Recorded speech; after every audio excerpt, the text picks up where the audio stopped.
You tighten the last stitch. The orange tabby on the table lets out a weak meow. You wipe your hands on a towel and step back.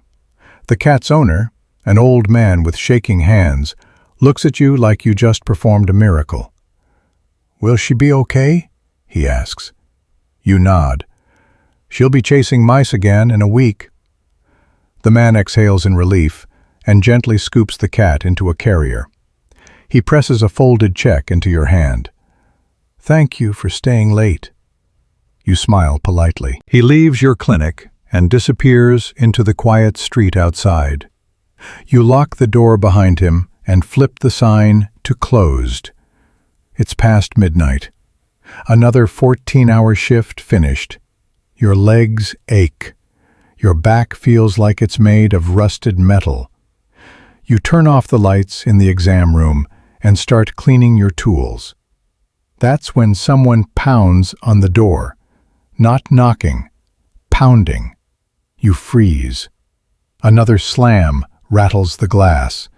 You walk toward the front window. A man stands outside under the streetlight.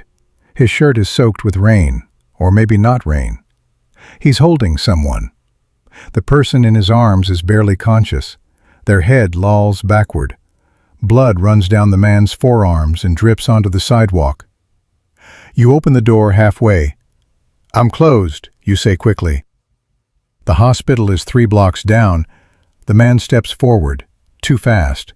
He wedges his boot into the door. "You're the doctor." "I'm a veterinarian." He doesn't seem to care. The person he's holding groans. You see the wound now, a deep gash across the ribs. Not a clean cut, more like something tore through flesh. The man looks at you with desperate eyes. "Help him." You shake your head. "I treat animals." Then he pulls out a knife, not flashy, not dramatic, just a simple folding blade. But the way he holds it tells you everything. "You treat mammals," he says quietly. Your stomach drops. You unlock the door.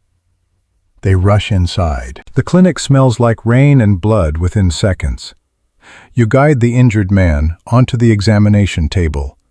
Your hands move automatically. You've seen wounds like this before. Dogs hit by cars, cats caught in fences. But this one is worse, much worse. You open the cabinet. Your equipment suddenly feels small. Animal sutures, antibiotics meant for livestock, painkillers dosed for creatures that weigh twice as much as a human. You turn to the man with the knife. "This could kill him." He shrugs. "So could the bleeding." Fair point. You grab a bottle of sedative. Normally, you use it on aggressive pit bulls. You stare at the syringe. You do the math in your head. Body weight, tolerance, risk. You inject. The patient stiffens, then goes limp. You exhale slowly. Step 1 worked. Now the hard part. You clean the wound. The cut is deep, muscle torn, one rib cracked. You grab the thick surgical thread normally reserved for large dogs. Your hands move faster than your thoughts. Stitch, pull, tie. Stitch, pull, tie. The man with the knife stands in the corner watching you. Silent, still. You can feel his eyes on your back the entire time. 20 minutes later, the bleeding stops. You place the final stitch. The patient is alive. Barely, but alive. You step back. Your shirt is soaked with sweat. The man finally moves. He walks over to the table, checks his friend's breathing. Then he pulls something from his jacket. A thick envelope. He drops it on the metal tray beside you. "Forget tonight," he says. Then they leave. Just like that. The door shuts, and the clinic becomes quiet again. You stare at the envelope for a long time. You tell yourself not to open it. You open it anyway. Stacks of cash. More money than you made last month. Your mind starts racing. You could report it, tell the police everything. But then you remember the knife, the man's eyes, and the way he knew exactly where to find you. You hide the envelope in the back of your desk drawer. You tell yourself it's over. Just one strange night, nothing more. 4 days later, the phone rings. 2:11 a.m. Unknown number. You already know who it is before you answer. "We heard you help people," the voice says. You stay silent. "My brother needs stitches." You should say no. Instead, you say the worst possible word. "Where?" The second patient arrives through the back door, then a third, then a fourth. Word spreads quietly. People come late at night. People who can't go to hospitals, or won't. You treat burns, broken bones, knife wounds. You use tools meant for animals, improvised solutions. And somehow, it works. They always pay in cash, always leave quickly, never ask questions. You never ask theirs. Months pass. The clinic starts thriving. You buy new equipment, better lights, sharper instruments. Your daughter's college fund finally grows. For the first time in years, you're not drowning in bills.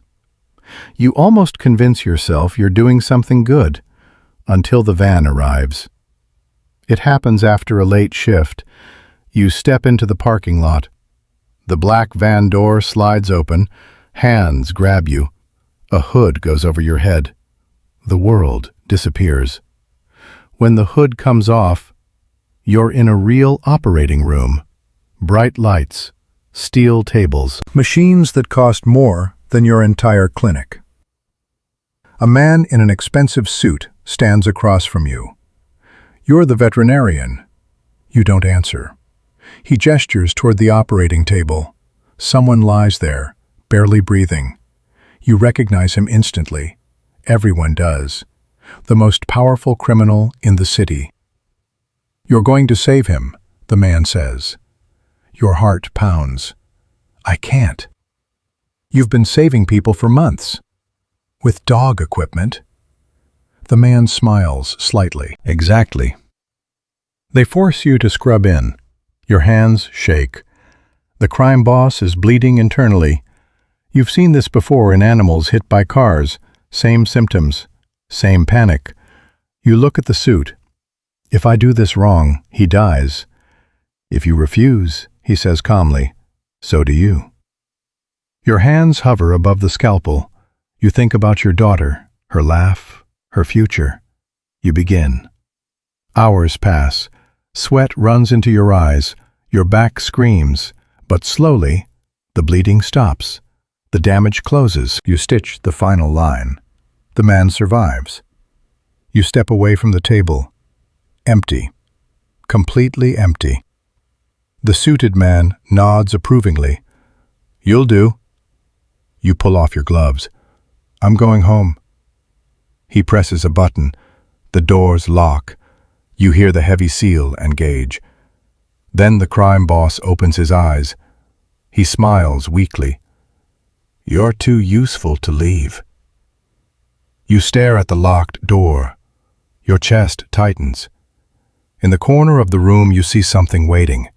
A bed, a desk, medical textbooks stacked neatly, prepared, like someone knew you'd be here. The crime boss whispers, "You've been practicing for months." Your stomach sinks. You realize something terrifying. Those patients, those late-night calls, the money, the rumors, they weren't accidents. They were training. For this. For him.